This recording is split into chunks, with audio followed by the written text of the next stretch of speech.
Problem जो नज़र आ रही है वो इंडेक्स का नाम है S&P 500। ये आपके सामने वो चार्ट आ रहा है, ये बहुत ही ख़राब तरीके से काम कर रहा है। तो ये व्यू है यूएस मार्केट का कि कुछ और बाउंस आना चाहे तो आके फिर ये नीचे जा सकता है या यहीं से नीचे जा सकता है। उम्मीद ये है कि वो कहीं ना कहीं 24,100 से 24,300-400 जो भी हाई लगाना है इस जोन के आसपास, वो ज़्यादा से ज़्यादा लगा के फिर वो घूम के आ सकता है, और नहीं तो वो यहाँ से भी गिर सकता है। याद रखिए जो इसका बिहेवियर है निफ्टी का, याद रखिएगा ये मेरा कॉन्फिडेंस थोड़ा बढ़ा ही रहा है। ठीक है, ये याद रखिएगा। जितनी भी एनालिसिस हमने लास्ट 2-3 वीक्स में आपसे शेयर की है, आपने देखा है उन लास्ट 2-3 वीडियोस में जो भी बातें हुई हैं सब सच होती नज़र आ रही हैं ऑलमोस्ट, मुझे कहना चाहिए, क्योंकि बाउंस ये जल्दी थोड़ा सा ख़त्म होता नज़र आया जो हम इसे 10-15 अप्रैल तक देख रहे थे। तो ये जल्दी बाउंस फिनिश होने का क्या मतलब है, और जो यूएस और वर्ल्ड मार्केट में जो ये कोहराम मचा है इसका क्या मतलब है, कितना ये लॉन्ग लास्टिंग हो सकता है, और हर तरफ जो ये इस तरह का पैनिक का माहौल अब हो गया है क्योंकि मंडे की ओपनिंग भी बहुत ख़राब दिख रही है। तो ये सब चीज़ें किस तरफ इशारा कर रही हैं, और हमारा व्यू यहाँ से जो बियरिश हमेशा से रहा है 20,000 या 21,000 के लिए, तो उसमें अब हम कैसे आगे बढ़ सकते हैं, सभी चीज़ों की आज बात करेंगे। हेलो एवरीवन, मैं हूँ आपका दोस्त अभिजीत श्रीवास्तव। शुरू कर लेते हैं आज का ये वीडियो।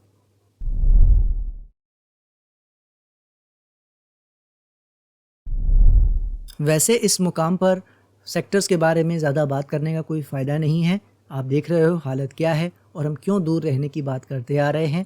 फिर भी हम सेक्टर्स को जल्दी से एक बार देख लेते हैं कि वहाँ पे क्या क्या होता नज़र आया है। फार्मा सेक्टर को हम देखते हैं तो आपको नज़र आ रहा है जो भी थोड़ी बहुत तेज़ी अच्छी दिख रही थी वो इस वीक फिनिश होती नज़र आ रही है, और हमें ये भूलना नहीं है कि अभी मंडे को भी एक अच्छा खासा गैप डाउन हमें देखने को मिल सकता है मार्केट में। तो बहुत ही ख़राब सिचुएशन फार्मा सेक्टर की अच्छे से किस तरह ख़राब 2 दिन में हो सकती है वो आपको ये दिखाता नज़र आ रहा है। मेटल वो भी आप देख रहे हो जितना बढ़िया चल रहा था वो सब एक ही डे के सेशन में 2 मिनट में उसने सब कुछ कहानी बदल दी है, और इसके बाद मंडे को भी क्या होगा लॉर्ड नोस। तो पॉइंट यही है कि ये जो भी कुछ हो रहा है सही नहीं हो रहा है, यानी ये जो बाउंस है शायद फिनिश हो रहा है, और सपोर्ट अगर ब्रेक कर गया तो डाउन साइड की कंफर्मेशन तो फिर हमें मिल ही जाएगी। तो इसीलिए दूर रहना है सबसे। एनर्जी सेक्टर में भी जो बाउंस आया था आई थिंक अब वो फिनिश हो जाएगा और फिर से नीचे की ओर चाल आनी शुरू हो जाएगी। इसी तरह का सिनेरियो हमें आईटी में नज़र आ रहा है कि बहुत बढ़िया फॉल जो हम एक्सपेक्ट कर रहे थे वो आता नज़र आ रहा है, लेकिन बाउंस जो इसमें नहीं आया था वो आपको आगे आता नज़र आ सकता है। हम सारी बातें यहाँ करते चले आ रहे हैं तो उसमें नहीं जाएंगे कि क्यों बाउंस इसमें नहीं आया। ऑटो की बात करें तो उसमें बहुत ज़्यादा बाउंस सरप्राइजिंगली नहीं आया और बहुत तेज़ी से नीचे आ रहा है, और मुझे लगता है ये भी एक अंडर परफॉर्मर रहने वाला है आने वाले जो ये बियर मार्केट है, जो हम जिसको करेक्शन का पीरियड जिसको बोल रहे हैं 2025 में। तो ऑटो सेक्टर में थोड़ा विशेष ध्यान रखना है, ये थोड़ा प्रॉब्लम में हमें नज़र आ रहा है। बाउंसेस आते रहेंगे फॉर श्योर। ठीक है, एफएमसीजी की बात करें वो भी आपको एक अच्छा बाउंस दिखा रहा है, हालांकि ये तो गिरा भी नहीं है, लेकिन कहते हैं ना इसकी पिटाई वैसे भी बहुत ज़बरदस्त हो चुकी है, बट स्टिल ये क्या कर सकता है, थोड़ा और चलना चाहे तो चल के ये भी वापस नीचे की जर्नी कंटिन्यू कर सकता है। तो देखते हैं क्या करता है। पीएसयू बैंक में जो बहुत अच्छा बाउंस आया था वो हम देख पा रहे हैं अभी तक उसमें कोई खराबी नहीं आई है। तो पीएसयू बैंक एक ऐसा है जिसने ज़्यादा प्रॉब्लम शो नहीं की है, अपनी मजबूती से खड़ा है। आगे देखते हैं क्या करता है। ठीक है, रियल्टी की बात करें तो रियल्टी भी उतनी ही कमज़ोरी से वापस आता नज़र आया इस वीक। जो भी तेज़ी आ रही थी वो फिनिश होती नज़र आ रही है, और हम बात करते आ रहे हैं सब में प्रॉब्लम आ चुकी है। कब बाउंस ये सारे फिनिश होंगे, कब ये वापस नीचे चलेंगे, वो हमें बस देखना है। तो हो सकता है थोड़ा बाउंस और इनमें आए ना आए, वो हम लोग देखेंगे क्या करेंगे, लेकिन जो यात्रा है याद रखिएगा वो नीचे की ही नज़र आ रही है। सो कुल मिला के आप कह सकते हो कि पूरे सारे सेक्टर्स जो हैं जो थोड़ी बहुत तेज़ी शो भी कर रहे थे उनमें भी इस वीक फार्मा मेटल ये सारे वापस आते नज़र आ रहे हैं, और बहुत ही ज़्यादा ब्रूटली तरीके से आते नज़र आ रहे हैं। तो कहीं ना कहीं जो आउट परफॉर्मर बनते नज़र आ रहे थे उनकी सारी आउट परफॉर्मेंस इस वीक निकलती नज़र आई हवा में, और मैं यही आपको इसका डर जताता चला आ रहा था कि सब कुछ अच्छा हो रहा है देखेंगे, लेकिन आगे आगे काम नहीं करना है, दूर रहना है। तो फिलहाल सेक्टर सारे दूर रहने के लिए अभी भी हमें बता रहे हैं, तो इसमें अब ज़्यादा टाइम नहीं लेते हैं, सीधे चलते हैं ग्लोबल मार्केट में और समझ लेते हैं वहाँ क्या हो रहा है। बात कर लेते हैं अगर डाउ जोन्स की, तो डाउ जोन्स का ये फॉल देखिए आप, ये 2 सेशंस हैं मात्र। ये लास्ट की जो 5-6 कैंडल आप देख रहे हो ये 2 सेशन है लास्ट के, और गैप डाउन से 42,000 से 38,000 यानी 10% के आसपास सिर्फ 2 सेशन में आता ये गिरता नज़र आया है। तो आप समझ लो कितना सिवियर और ब्रूटल फॉल लास्ट 2 सेशन में दिखाया है, जिसकी बात हम आपसे लास्ट वीक कर गए थे कि ग्लोबल मार्केट में डाउ जोन्स का चार्ट इतना ख़राब नहीं दिख रहा था, लेकिन S&P का चार्ट भी हमने जो आपको दिखाया था, जो आपको हाथ के हाथ दिखा देते हैं, ये भी चार्ट ज़्यादा ख़राब दिख रहा था। और हमने कहा था आप देखो इसकी हालत, ये कितना गिरा है, ये 5660 से 5000 गिरा, यानी ये 10% से भी ज़्यादा गिरा है। यानी जो हम बात कर रहे थे S&P ज़्यादा गिरा है डाउ जोन्स से भी। तो आप समझ रहे हो ना कितना ज़्यादा कमज़ोरी है। सिर्फ 2 सेशन का हम ये आपको सारा कुछ बता रहे हैं, तो आप समझ सकते हो कितनी प्रॉब्लम इनमें है। तो पॉइंट यही था कि इनकी हिसाब किताब ख़राब दिख रहे थे, अब इतना सडनली गिरेंगे देखिए ये कोई नहीं बता सकता। और जो अगर इसकी कोई शाबाशी ले रहा है तो समझ लीजिए वो आपको बेवकूफ़ बना रहा है। ठीक है, गिरना इसका दिख रहा था, लेकिन इतना तेज़ गिरेगा ये कोई नहीं बता सकता था। तो कुल मिला के बात यही है कि ग्लोबल मार्केट में US मार्केट के सारे इंडेक्स प्रॉब्लम शो कर रहे हैं। नैस्डैक भी आप देख सकते हो जाते जाते हम लोग के सपोर्ट के नीचे सब काम कर रहा था और सारे लेवल ब्रेक करता चला जा रहा है। यही हमने बात की थी कि लेवल्स पहले वाले जो हैं उसके जो भी ये लोज लगे हैं ये ब्रेक करते ही इनकी कहानी फिनिश हो जाएगी। और आपने देखा सब जगह, रसल भी आप देख सकते हो, इसका भी लेवल कैसे ब्रेक किया है, गैप से, और सब जगह गैप से लेवल ब्रेक करके और शानदार फॉल हमें देखने को US मार्केट में मिली है। अब ये US मार्केट की प्रॉब्लम बढ़ती नज़र आ रही है और इसको कैसे देखना है ये हम कंक्लूजन में बात करेंगे। तो अभी देख लेते हैं बाकी इंडेक्सेस जो ग्लोबल मार्केट के हैं वो क्या शो कर रहे हैं। ये आ गए हमारे कैक साहब, इसको डेली चार्ट कर देते हैं, इन लोग को हम डेली चार्ट पे देखते हैं। अब आप देखो हमने जो सपोर्ट दिया था उसके नीचे कितनी तेज़ी से सिर्फ 3-4 सेशन में किस कदर गिरा है। 10% के से ज़्यादा का फॉल 3-4 सेशन में आता नज़र आया है। तो आप देख रहे हो ना क्या हो रहा है इस मार्केट में, जो भी तेज़ी थी सारी हवा होती नज़र आ रही है। यानी इस वीक बहुत बड़ा बदलाव है। श्योरली टैरिफ उसका सबसे बड़ा रीज़न हमें नज़र आ रहा है, लेकिन क्या वो वाकई एक बहुत बड़ा रीज़न है, आगे बात करेंगे उसकी।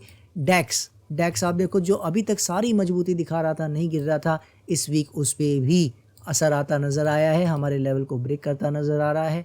हर जगह वही त्राहिमाम मचा हुआ है और ख़ासकर UK 100 आप देखो एक ही दिन में 8400 का इंडेक्स 8000 के भी नीचे, मतलब 5% 6% इंडेक्सेस एक दिन में गिरे हैं।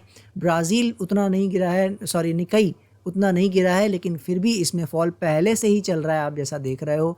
तो ऑलरेडी ये सारे परेशानी में आ गए हैं और निकाई सपोर्ट के आसपास आ रहा है, तो देखेंगे क्या करता है।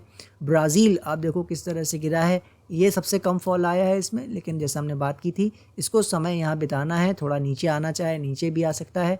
तो हर तरफ आप देख रहे हो सारे ग्लोबल मार्केट के जो इंडेक्सेस हैं सब में प्रॉब्लम कहीं ना कहीं शुरू होती इस वीक नज़र आई है, और वो भी गैप डाउन कर करके। ठीक है, तो अब देखते हैं क्या करते हैं ये लोग, बाकी बातें कंक्लूजन में करेंगे।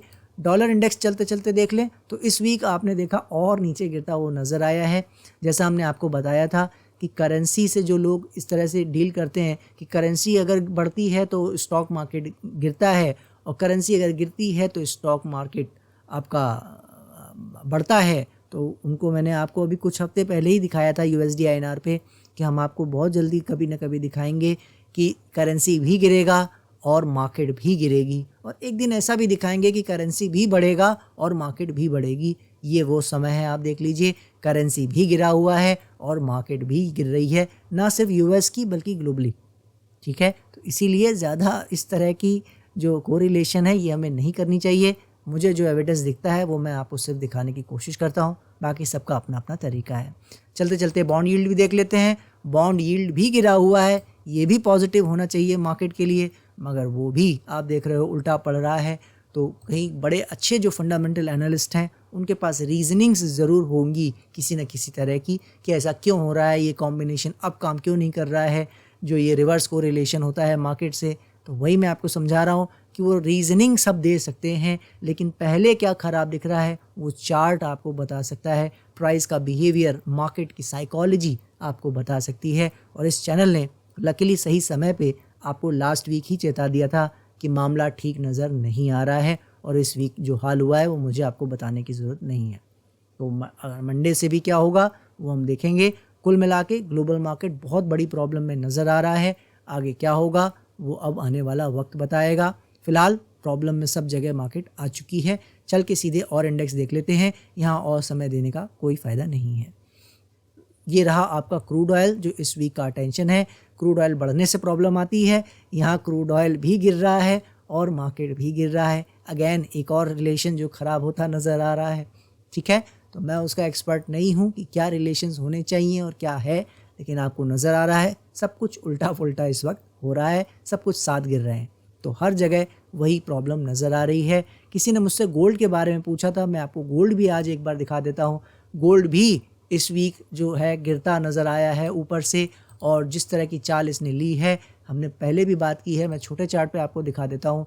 ये जो एरियाज़ हैं इसके, दिस वन, ये सपोर्ट जो है इसका 2980 2985, ये सपोर्ट एरिया याद रखिए। अगर ये ब्रेक कर जाता है तो आप समझ लीजिएगा गोल्ड भी थोड़ा बड़ी करेक्शन में जा सकता है, वरना जब तक इसके ऊपर है छोटी छोटी करेक्शन करके समय थोड़ा लेना चाहे, बिताना चाहे यहाँ पे, तो वो बिता के फिर ये ऊपर की ओर चलना चाहे तो चल सकता है। तो 2980 एक इमीडिएट सपोर्ट जो दिख रहा है, जिसने भी दोस्त ने पूछा था उनके लिए जवाब मैंने दे दिया है। इसके बाद चल के देख लेते हैं जूनियर निफ्टी, एक बार नज़र मार लेते हैं क्या हो रहा है वहाँ पे भी बाउंस में अब इसके बाद वापस नीचे आने की कोशिश कर रहा है। बाउंस यहाँ एंड होने की कोशिश हो रही है, होता है या नहीं वो हम देखेंगे, लेकिन ओवरऑल जैसा हमने बताया है हर जगह बाउंस फिनिश होता लगभग नज़र आ रहा है। ऐसा ही इशारा हमें मिल रहा है। तो यहाँ पे भी हो सकता है हमें आने वाले दिनों में फॉल वापस से आता नज़र आए, बट फिर भी हम देखते हैं क्या होता है, कैसे होता है। बात कर लेते हैं अब आपका स्मॉल कैप की। स्मॉल कैप भी आपको मैंने बताया था कि जगह है इसमें और ऊपर जाने की, लेकिन ये लेवल लगे हुए हैं, पहले ही लेवल पे रुक के ये यहाँ पे काम कर रहा है। हालांकि इस रेजिस्टेंस लेवल का इतना कोई मीनिंग नहीं था टू बी वेरी ऑनेस्ट, लेकिन चूंकि सपोर्ट रहा था ये पहले, तो ये रेजिस्टेंस की तरह काम कर रहा है, दैट्स ओके। बट यहाँ से भी नीचे जा सकता है याद रखिए, या थोड़ा बहुत और ऊपर जाके भी ये नीचे आ सकता है। तो बाउंस कहाँ फिनिश होगा, मोस्ट लाइकली यहीं कहीं भी फिनिश हो सकता है। लेकिन अब मार्केट क्या चाह रही है, आगे उसके क्या प्लानिंग्स हैं वो हम देखते हैं। फिलहाल माहौल ओवरऑल मार्केट में ठीक नहीं है, मगर चार्ट स्मॉल कैप का अभी तक ओके नज़र आ रहा है। अब बात कर लेते हैं आपका सीधे चल के बैंक निफ्टी के चार्ट पर। बैंक निफ्टी में आपको याद होगा मैंने आपसे बताया था कि हम 52,000 तक तो खुद ही मान रहे थे, और 53,000 तक भी अगर ये जाना चाहे, थोड़ा स्ट्रेच करना चाहे तो जा सकता है। हम इससे ऊपर अभी फ़िलहाल नहीं देख रहे हैं। अगर ये उस तरफ और ऊपर चलता है, नए हाइस की ओर बढ़ता है 54,500 या उसके आगे, तो फिर हम इसको दूसरी नज़र से देखेंगे और फिर उसकी बात करेंगे। लेकिन अभी आपने देखा है वो यहीं पे टिका के खड़ा हुआ है। मज़े की बात यह है कि इस पर किसी तरह का कोई फ़र्क नहीं पड़ा है गिरने का, ये अभी भी अपने हाइस के आसपास ही काम कर रहा है, जबकि निफ्टी बिल्कुल अपना सारा बाउंस ऑलमोस्ट 50% से ज़्यादा फिनिश ऑलरेडी कर चुका है। तो आप देख रहे हो कि इसमें जो मजबूती है वो अभी तक बनी हुई है, जो आउट परफॉर्मेंस है वो अभी तक चल रही है। मैंने आपको पहले भी चिताया है, फिर चिता रहा हूँ, ये आउट परफॉर्मेंस और कुछ समय चलना चाहे चल सकती है, लेकिन याद रखिएगा इसके दिन कभी भी पूरे हो सकते हैं, क्योंकि अभी हम ख़राब मार्केट में हैं, बियर मार्केट में हैं। और अगर हम बियर मार्केट में हैं तो याद रखिएगा ये कभी भी ये अपनी आउट परफॉर्मेंस को फिनिश करके वापस गिरने की कोशिश करता नज़र आ सकता है। इसलिए बहुत ज़्यादा इस तेज़ी से अभी बैंक निफ्टी के खुश नहीं होना है। थोड़ा इसमें और तमाशा देखते हैं ये कितना ज़्यादा मजबूत है। आने वाले हफ्तों में हम इसको टेस्ट कर लेंगे। अभी इसमें कोई जल्दबाजी याद रखिएगा नहीं करना है। जैसे हम पूरी मार्केट से दूर थे, इसमें भी अभी दूर रहना है। अब बात कर लेते हैं अपना चल के सीधे निफ्टी पे और समझ लेते हैं सब जगह ये क्या हो रहा है। निफ्टी में जब हम आते हैं तो आपको मैंने लास्ट वीक दिखाया था, जिस पे हम पहले बात कर लेते हैं। एक जोन हमने आपको दी थी 24,100 से 300 की, जिसमें हमने बात की थी कि इसके नीचे कहीं भी यहाँ पे समय बिता के यहाँ तक ऊपर जाके या 24,000 के आसपास से भी ये नीचे गिर सकता है, यानी कुछ समय पहले इसे बिताना चाहिए। हमने देखा कि वो टैरिफ के कारण या जो भी रीज़न रहे उस कारण से इसी वीक इसमें पूरा फॉल आता नज़र आया। ये ऊपर रुकने को अभी राज़ी नहीं है। तो क्या अब ये पूरा बाउंस फिनिश हो गया है? क्या अब ये और ऊपर जाने वाला नहीं है? मेन क्वेश्चन जो है वो यही है, राइट? तो उसका जवाब ये है कि अगर याद रखिएगा, ध्यान से समझ लीजिए इस बाउंस के पहले पॉइंट को, अगर ये वापस यहीं कहीं 700 500 कोई भी लो लगा के वापस ऊपर फटाफट अगर नहीं आता है आने वाले हफ्ते 2 हफ्ते के अंदर, नेक्स्ट 1-2 वीक्स में अगर आप इसे ऊपर आता नहीं देखते हो, तो आप ये समझ जाना कि फिर ये अभी बाउंस आया ही नहीं है। ये नीचे की अपनी अभी यात्रा करेगा जहाँ तक भी करनी है, वो 21,500 से 21,000 का लेवल आपको पता है, वो हमारा एक एरिया जो सबसे ज़्यादा अब यहाँ से एक्सपेक्टेड है, पहले वहाँ जा सकता है। उसके बाद कहीं नीचे से घूम कर फिर वो बाउंस दोबारा आने की कोशिश हो सकती है। ये याद रखिएगा, अगर यहीं से गिर जाता है तो इसका मतलब है ये वो बाउंस नहीं है। ठीक है, तो अगर इसको वही बाउंस रखना है तो यहीं कहीं जो भी लो लगाना है इसे लगा के अगले हफ्ते में इसको यहाँ से ऊपर की ओर थोड़ा बहुत आना चाहिए। अब 24,300 तक जाए या ना जाए, बाउंस की कैटेगरी का मतलब है कि यहाँ हाई के आसपास 23,400-500 के आसपास इसे ज़रूर वापस आना चाहिए, अगर ये वो बाउंस कंटिन्यू रखना कुछ समय और चाहता है तो। मुझे मालूम है आप सोच रहे होंगे इस बाउंस के और टिकने की इतनी क्या ज़रूरत है, रिक्वायरमेंट है। वो इसका हिंट यही है कि जैसा इसका बाउंस होगा वैसा और उस तरह का ही फॉल आने वाले समय में हम प्रेडिक्ट कर सकते हैं कि वो फॉल कितना डीप या कितना ज़्यादा समय लेने वाला हो सकता है। ठीक है, तो इसीलिए जैसा बाउंस होगा हम उसके हिसाब से उसको समझेंगे क्या इसका बिहेवियर है और कैरेक्टर है। तो इसीलिए बस आज मैं आपको यही समझाना चाह रहा हूँ, इस बाउंस को इसीलिए हमें शॉर्ट टर्म में समझना ज़रूरी है, इसलिए नहीं कि हम इसमें ट्रेडिंग कर लें। ठीक है, जो कर सकता है कुछ दिनों के लिए अपना लेवल वाइज हैंडल कर रहा है वो उसको अपना करता रहे। हमारा पॉइंट पोजिशनली बात करना है, तो आपको पोजिशनली व्यू समझा रहा हूँ। ये बाउंस की वो इम्पॉर्टेंस है जिससे हमें आने वाले जो मूव्स हैं उनकी क्लैरिटी आएगी। अब आ जाती है बात, ये टैरिफ वाला प्रॉब्लम जो है ये क्या बड़ा होता नज़र आ रहा है आपको। जैसा पता है, देखिए मैं फंडामेंटल एनालिसिस और ये जितनी भी न्यूज़ रिलेटेड एनालिसिस है इसको मैं खुद नहीं करता हूँ और दूसरों की बातों पर बहुत ज़्यादा भरोसा आपको पता है करता नहीं हूँ। बट फिर भी जो साइकोलॉजी हम आपको यहाँ समझाने की, और जैसा मैंने कहा था हम आपको नई नई चीज़ें यहाँ सिखाएंगे, बेयर मार्केट में कैसे सोचा जाता है वो आपको हम समझा रहे हैं यहाँ। कि जो टैरिफ के बारे में लोगों ने जो रीड किया वो ये रीड किया, अच्छे एनालिस्ट ने, कि ये वर्स्ट इज़ ओवर, ये टैरिफ की लड़ाई अब टेबल पे बातचीत और ये बैठकें चलती रहेंगी, और ये जो मैक्सिमम इन्होंने टैरिफ्स लगा दिए हैं तो अब मैक्सिमम से तो कम ही हो सकता है ना जो परसेंटेज लगाया गया है। तो वो एक अच्छा साइन बताया गया कि एक बार में बला टल गई। ठीक है, लेकिन मार्केट ने इसका क्या साइन लिया, जो स्मार्ट मनी है उसने इस बात को ऐसे लिया है कि ये ट्रेड वॉर अभी लंबी चलेगी और इसका इम्पैक्ट ये वर्स्ट नहीं है और ज़्यादा डीपनिंग हो सकता है और प्रॉब्लम उसकी वजह से हो सकती है। ठीक है, और फिर वही बात जो हम लोग हमेशा बात करते हैं कि जब हम चार्ट समझते हैं, प्राइस के बिहेवियर को समझते हैं, तो क्यों गिर सकता है इसमें हमारा इंटरेस्ट नहीं होता है, प्राइस क्यों कह रहा है गिर सकता है और गिर सकता है, हमारा इंटरेस्ट इसमें रहा है। और ये चैनल आपको बताता आ रहा है लास्ट 2 मंथ से कि हम यहाँ से गिर सकते हैं 21,500 से 19,500 तक भी बड़े आराम से। ये स्टैंडर्ड लेवल बताए थे, आई होप आपको याद होगा। और ये मतलब ये नहीं एक्सट्रीम बहुत ज़्यादा मैं बता रहा हूँ, स्टैंडर्ड लेवल्स हैं और ज़्यादा भी गिर सकता है, 19,000 के नीचे भी जा सकता है, 18,000 भी जा सकता है, कोई बड़ी बात नहीं है। लेकिन मैं उसकी बातें क्यों नहीं करता हूँ, क्योंकि अभी हमारे सामने चैलेंज है कि ये बाउंस कैसा ले रहा है। ठीक है, तो वो कैरेक्टर हम अभी समझने में लगे हुए हैं कि मार्केट कैसे यहाँ लोगों को बेवकूफ़ बना रही है। तो जैसे जैसे यहाँ से प्राइस क्लैरिटी देता जाएगा हम वैसे वैसे वीक बाय वीक आपसे जुड़ते ही हैं, उसकी सारी बात करते रहेंगे। तो कुछ भी यहाँ होता नज़र आए इसको अपने दिमाग पे हावी नहीं होने देना है। जो हम आपको बताते आ रहे हैं, हमारा व्यू आप माने कि ओवरऑल ये नीचे गिरने जा रहा है, या आप बुलिश कैंप में हो कि मार्केट अब यहीं कहीं बॉटम बना के ऊपर जाने वाली है, जो कि बहुत सारे लोग इस वक्त बात कर रहे हैं। मतलब अगर मेरे जैसे लोग आप कह सकते हो उंगलियों पे होंगे कि मार्केट अभी नीचे जा सकती है 20,000 या उसके भी नीचे, वो बहुत ही गिनती के होंगे। और बाकी सबका भी यही मानना है कि बॉटम ही के आसपास है, हम बहुत ज़्यादा कहाँ गिर जाएगी। अब लोगों की एक्सपेक्टेशन क्या है, 21,500 आ जाएगी, 21,000 आ जाएगी। ये लोगों की एक्सपेक्टेशन है कि बॉटम अगर थोड़ा बहुत नीचे लो लग भी गया तो ज़्यादा से ज़्यादा 21,500 और 21,000 तक आ सकती है। यानी उसको, उस एरिया को भी उन्होंने कंसिडरेट कर लिया है कि वहाँ तक तो ठीक है, लेकिन यहाँ कहीं हम बॉटम बना के ऊपर की ओर चल सकते हैं। तो स्टॉक्स की परचेजिंग करनी शुरू कर दें, जो एवरेजिंग है वो करनी शुरू कर दें। और यही ये चैनल आपको समझा रहा है, ना यहाँ एवरेजिंग करने का समय है, ना यहाँ कुछ परचेज करने का समय है। यहाँ खाली बैठ के तमाशा देखना है। और हमने आपको बताया था स्पेसिफिकली कई बार कि इस बाउंस में हम निकलने की कोशिश करेंगे, ना कि और पैसे डालने की। हमारा काम है बॉटम प्रेडिक्ट करना नहीं, बल्कि जब भी मार्केट टर्न अराउंड होती दिखे, उसके कुछ साइंस दिखाए, तब हम उसमें काम करेंगे। और ये चैनल आपको यहाँ ज़रूर बताएगा कि कब हमें मार्केट अच्छी लग रही है और हम उसको उस हिसाब से देखेंगे।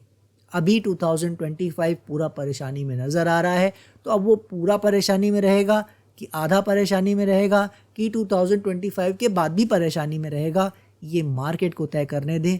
आगे आगे बस कोई काम ना करें। इसी बात को कहकर मैं अपनी आज की बात समाप्त करता हूँ। आई होप हमारी साइकोलॉजी, हमारी स्मार्ट मनी की एनालिसिस जो भी हम चार्ट्स के थ्रू करते हैं आपको पसंद आ रही है। अगर इसे पसंद आ रहा है आपको ये सारा कुछ कंटेंट हमारा, प्लीज़ इसे दूसरों से शेयर करना मत भूलिए। लाइक करें वीडियो को, इससे हमें और अप्रिसिएशन मिलेगा। हम ज़्यादा से ज़्यादा समय देकर जो भी कुछ आपको इस मार्केट के बारे में सिखा सकेंगे, बता सकेंगे, वो बताने की ज़रूर कोशिश करेंगे। दीजिए मुझे इजाज़त, नेक्स्ट वीक फिर मिलेंगे। तब तक के लिए जय हिंद, जय भारत।